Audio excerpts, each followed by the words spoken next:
আমার এই চ্যানেলের ভিডিও কেমন লাগতেছে অবভিয়াসলি কমেন্ট করে জানাতে ভুলবে না কিন্তু। আর আমার এই চ্যানেলে যদি নতুন হয়ে থাকো অবভিয়াসলি চ্যানেলটি সাবস্ক্রাইব করে রাখবে কিন্তু পরবর্তী ভিডিওর জন্য। আমি মনে করি এই পৃথিবীতে দুইটা জিনিস কষ্ট দেয়, এক প্রিয় মানুষটার অবহেলা, দুই প্রিয় মানুষটার সময় না দেওয়া।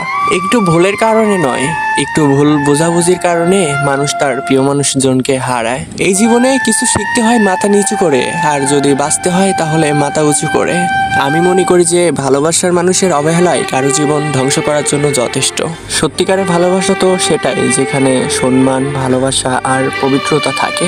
নিজের বাড়ি ভালো হোক বা খারাপ হোক, তবে নিজের বাড়ির মতো শান্তি সেটা কোনো রাজপ্রাসাদেও পাওয়া যায় না। তুমি নেই বলে এই শহরের এত মানুষের ভিড়ে নিজেকে বড় একা মনে হয়।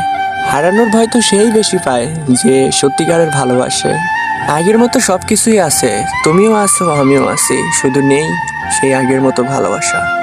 না পাওয়া কিছুর জন্য কষ্ট হয় না, কষ্ট হয় শুধু পেয়ে হারানোর জন্য। আমার কষ্টটা যদি তুমি সত্যিই বুঝতে তাহলে তুমি আমাকে এরকম ভাবে কষ্ট দিতা না। হয়তো একদিন তুমিও জানবে আমি শুধু জন্মেছিলাম তোমারই জন্য। কারো অবহেলা পারছে একা একা থাকাটা এটা অনেক ভালো। একা থাকা অনেক ভালো, কারণ একাকিত্ব কখনো বিশ্বাসঘাতকতা করে না। স্বার্থের টানে গড়িয়ে ওঠা ভালোবাসার সম্পর্কগুলো হাজার চেষ্টা করেও টিকে রাখা যায় না। মানুষ যদি নিজের মনটাকে নিজের মতো করে সামলাতে পারতো তাহলে এই পৃথিবীতে কষ্ট বলে কোনো জিনিসই থাকতো না। ভালোবাসি এই কথাটি আমরা সবাই বলতে পারি, শুধু পারি না এই কথাটির মূল্য দিতে। কিছু কিছু উপহার থাকে যা হাজার হাজার টাকার থেকেও অনেক দামি হয়। অবহেলা পেয়ে বেঁচে থাকা মৃত্যুর থেকেও অনেক বেশি কষ্টের। আপনার লাইফে কি এমন কেউ ছিল যার সাথে একসময় অনেক কথা হইতো কিন্তু এখন আর হয় না, কাউকে আর মোনাজাতেও চাইবো না? কারণটা যে মোনাজাতে চাওয়া মানুষগুলো কখনো পাওয়া হয় না। সবার উপরে রাগ করবেন না, রাগ তার উপরেই করা চলে যে আপনার রাগের মূল্য দিতে জানে। পাহাড়ের উপর দাঁড়িয়ে ঠিক আকাশটা যতটা কাছে মনে হয় ঠিক আকাশটা ততটা কাছে না। ঠিক তেমনই কিছু মানুষকে যতটা আপন মনে হয় ঠিক ততটা আপন নয়। আপনি কখনো কি কাউকে এতটা ভালোবেসেছেন তার জন্য আপনাকে অনেক কান্না করতে হয়েছে? প্রতিটি ভুলের ক্ষমা আছে, কিন্তু বিশ্বাসঘাতকের কখনো ক্ষমা হয় না।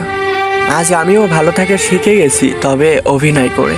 সম্পর্কটা ভাঙার পর কষ্ট দুজনেরই হয়, পার্থক্য শুধু এটাই, কারো আগে কারো হয়তো অনেক পরে।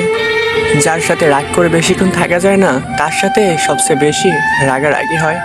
একদিক দিয়ে চোখের জল পড়ে, অন্য দিক দিয়ে সবার সঙ্গে হাসি মুখে কথা বলতে হয়।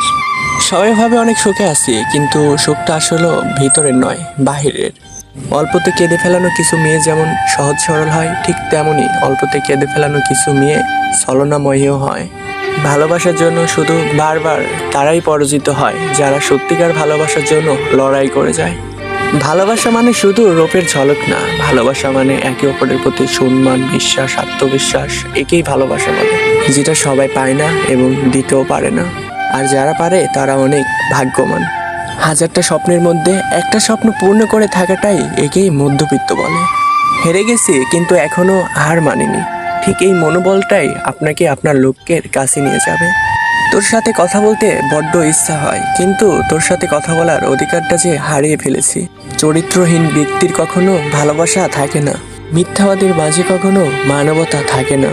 কখনো এমন কাউকে ঠকাতে যাও না যার পুরোটা জুড়ে তোমার অস্তিত্ব।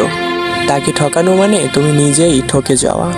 কেউ জড়িয়ে সবসময় বলুক তোমার পাশে আছি, ধরে বলুক তোমার হাসির আড়ালে, কষ্টগুলো লুকানো ব্যর্থ চেষ্টাটাই চরম বাস্তবতা, যা সবাই পারে না। এটা ভার্চুয়াল, এখানে সবাই সবার সময় কাটাতে আসে। ভার্চুয়ালে কখনো রিয়েল লাভ হয় না, যদিও বা রিয়েল লাভ হয় সেটা অবহেলার কারণে ছিনিয়ে নেয়। যৌথ পরিবার থেকে যে সংসারী হওয়া যায়, কিন্তু বিলাসিতার মতো কখনো সুখ পাওয়া যায় না যেটা তুমি তোমার নিজের বাড়ি থেকে পেয়েছো। ভালো থাকুক আমাদের ভালো না রাখা মানুষগুলো, যারা আমাকে একসময় কাঁদতে শিখিয়েছে। 10 মিনিটের আত্মতৃপ্তি কখনো ভালোবাসা হতে পারে না। প্রকৃত ভালোবাসাটা এটাই, যে কোনো পরিস্থিতিতে প্রিয় মানুষটার হাতটা শক্ত করে ধরে রাখা। তো চেপে রাখা মানুষগুলো মৃত আত্মার মতো, তারা যতই কষ্ট হোক কাউকে চিৎকার করে বলতে পারে না যে আমার কষ্ট হচ্ছে। বিশ্বাস একটা ভয়ঙ্কর জিনিস, যা কখনো দেখা যায় না, যা কখনো ছোঁয়াও যায় না। তবে যদি এটা একবার হারিয়ে ফেলো তবে সবকিছুই হারিয়ে যাবে তোমার থেকে। নিষিদ্ধ করা হোক ওই মিথ্যা হাসিগুলো, যে মিথ্যা হাসির জন্য শত শত মানুষ মায়ায় পড়ে, মায়ায় পড়ে জিন্দা লাশ হয়ে বাঁচে। অপমান সহ্য করা যায়।